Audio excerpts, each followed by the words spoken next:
Riyadh असमत से अपने बेटे के गले में दसी रश है बहुत ज़्यादा। बहुत ज़्यादा सेरे को बड़े लोग आए कर से वापस बंदे पैन हो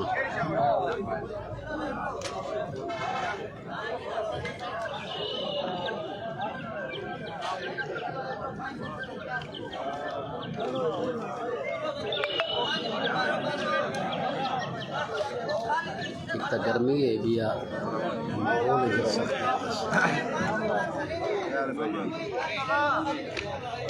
असल सही तो से वलीमा है और इतना शिफ्टा चल जाए एक शिफ्ट खत्म थी भी है 20 शिफ्ट आनी भी है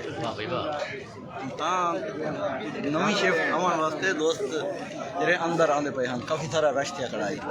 3000 कार्ड है 6000 बंदा आया खड़े इतना दे रहे कि ये सिलसिला यानी शिफ्टें वाला जरा चलते ना जी जी बिल्कुल ही वैसे यानी कि सारा वलीमा इकट्ठा नहीं शुरू होगा जी जी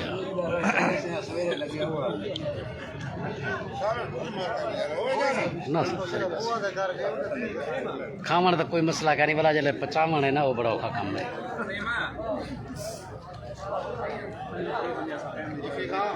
जी